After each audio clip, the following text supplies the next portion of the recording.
নমস্কার, আপনার সঙ্গে আমি মীনাক্ষী। নির্বাচনের ডঙ্কা বাজিয়ে 18ই জুলাই বঙ্গ সফরে প্রধানমন্ত্রী নরেন্দ্র মোদী। কোথায় যাবেন দুর্গাপুরে। সেখানে রোড শো করার কথা প্রধানমন্ত্রী নরেন্দ্র মোদীর।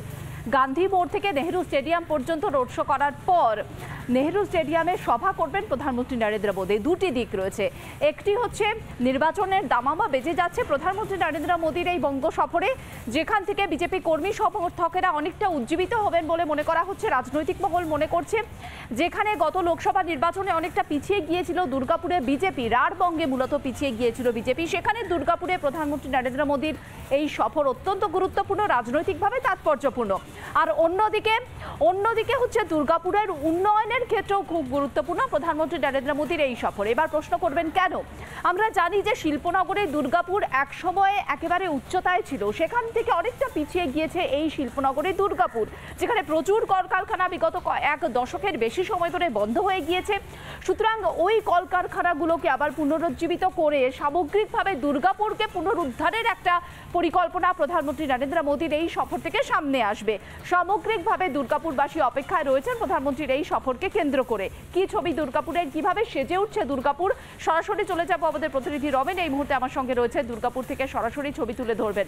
নেহেরু স্টেডিয়ামের ছবি তুমি দেখাচ্ছিলে, প্রস্তুতির ছবিটা সামগ্রিকভাবে জানতে চাইবো। দুর্গাপুরবাসী কি মনে করছেন রমেন, এবং বিজেপি কর্মী সমর্থকেরাই বা কতটা উজ্জীবিত হবেন প্রধানমন্ত্রীর এই সফরে?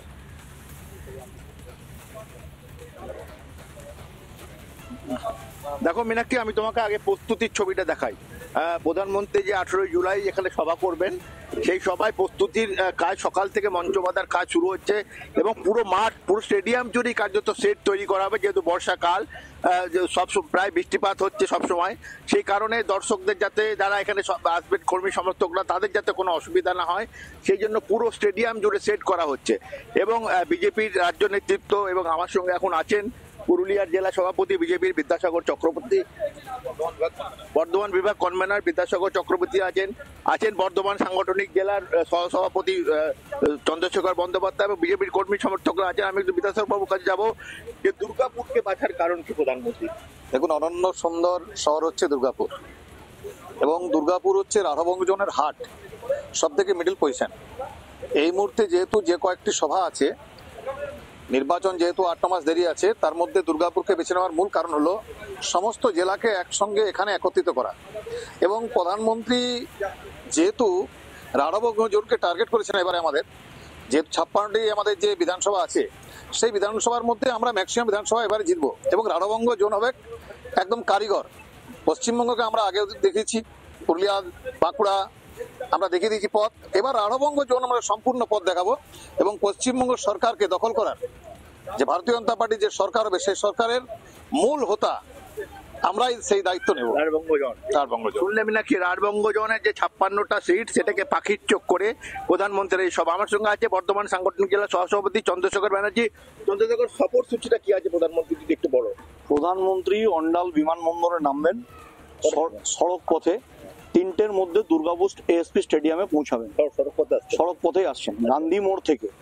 দুর্গাপুর শিল্প শহরের মানুষ, আমাদের দুর্গাপুর শিল্প শহরে পশ্চিম এবং পূর্ব বিধানসভার সমস্ত ভারতীয় জনতা পার্টির কার্যকর্তা সহ দুর্গাপুরের সাধারণ মানুষ, ছোট ব্যবসাদার থেকে শুরু করে বড় ব্যবসায়ী থেকে শুরু করে সমস্ত স্তরের মানুষ, ট্রেডার্স, শিক্ষক, বুদ্ধিজীবী, শিল্পী, সাহিত্যিক, আইনজীবী, সবাই পুষ্প নিয়ে দাঁড়িয়ে থাকবে মোদিজিকে সম্বোধন করার জন্য। এই কারণে যে দুর্গাপুর শিল্প শহরে মোদিজি শুধু সভা সম্বোধিত করার জন্য আসছেন না, তিনি বিভিন্ন কেন্দ্রীয় সরকারি প্রকল্প সভা শুরু করার আগে এই মাঠেই আরেকটি বিশেষ মঞ্চ থেকে সেই কাজগুলিকে লোকার্পণ করবেন দুর্গাপুরের মানুষের জন্য, রাঢ়বঙ্গ জোনের মানুষের জন্য।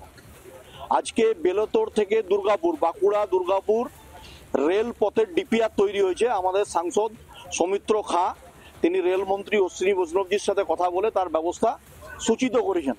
সেই কাজ শুরু হচ্ছে, একের পর এক ট্রেন চালু হচ্ছে। সেই ট্রেনগুলোতে সিসিটিভি সহ মডার্ন অ্যামিনিটিস লাগানো, নতুন করে বন্দে ভারত চালু করা, গেলের মাধ্যমে দুর্গাপুর শিল্প শহরের প্রতিটি বাড়িতে গ্যাসের লাইনের সংযোগ পৌঁছে দেওয়া, সেই কাজের সূচনা করবেন এখান থেকে ভারতবর্ষের যশস্বী প্রধানমন্ত্রী নরেন্দ্র মোদীজি।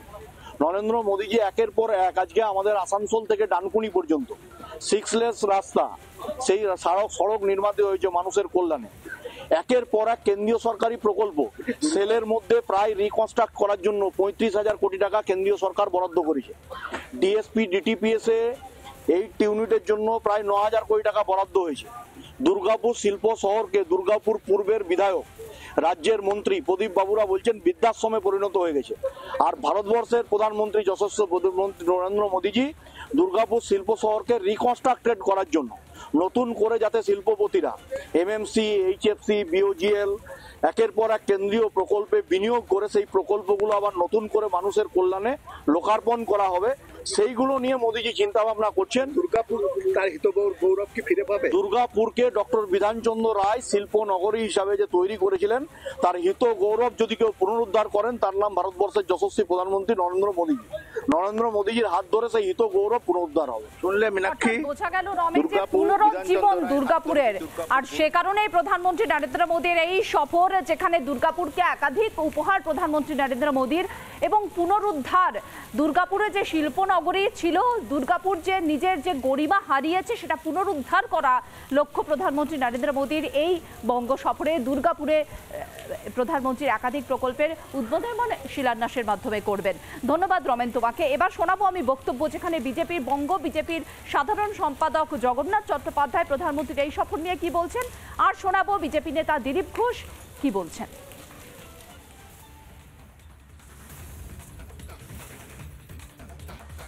আগামী 18 জুলাই দুর্গাপুর নেহেরু স্টেডিয়ামে প্রধানমন্ত্রী শ্রী নরেন্দ্র মোদীজি আসছেন। দুর্গাপুর রাঢ়বঙ্গের কেন্দ্র।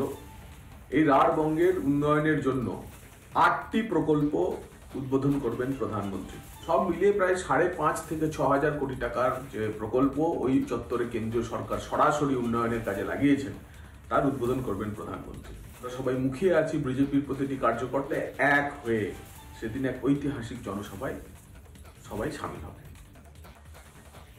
উনি সরকারি কাজে আসছেন, তো আমাদের যারা সর্বভারতীয় এখানকার থাকেন অবজারভার বা এখানকার নেতৃত্ব, তারা ভাবেন যে আমাদের এই সুযোগ একটু লাভ নেওয়া উচিত। 1 ঘন্টা 2 ঘন্টা বেশি সময় আমরা চেয়ে নিই প্রধানমন্ত্রীর কাছ থেকে, একটা সভা করে নিই। কারণ কি, প্রধানমন্ত্রী একটা মোটামুটি সিস্টেম মানেন, তিনি নির্বাচন না এলে জনসভা করেন না, কোথাও সভা পাবলিক মিটিং কোথাও করেন না, সেটা পার্টির লোকেরা করেন। কিন্তু যখন তিনি যান, যখন পার্টির কর্মীরা নেতারা আগ্রহ করেন যে আপনি 1 ঘন্টা সময় দিন, একটা সভা করবো আমরা, তো ওইখানে আশেপাশে সভা করেন। মমতা ব্যানার্জির মতো উনি সরকারি সভা আর পার্টির সভাকে গুলিয়ে ফাঁক করে দেন না। মমতা ব্যানার্জি একই ডায়াস থেকে বসে প্রধানমন্ত্রীকেও গালাগালি দিচ্ছেন, একদিকে এখানে ওসিকে ধমকাচ্ছেন, এখানে প্রশাসনিক বৈঠক নিচ্ছেন, এটা আমরা মানি। দেখবেন প্রধানমন্ত্রী যেখানে যান তার প্রশাসনিক প্রোগ্রাম সভা আগে হয়ে যায়, তারপরে রাজনৈতিক সভাতে আসেন, সেখানে উনি সমালোচনা করার দলে করেন, কিন্তু সরকারি সভাতে কেবল উন্নয়নের কাজ, সরকারের যে উপলব্ধি সেটা উনি বলেন। নানা ধরনের কন্টেন্ট দেখার জন্য লাইক করুন, শেয়ার করুন আমাদের ফেসবুক পেজ, সাবস্ক্রাইব করুন আমাদের ইউটিউব চ্যানেল।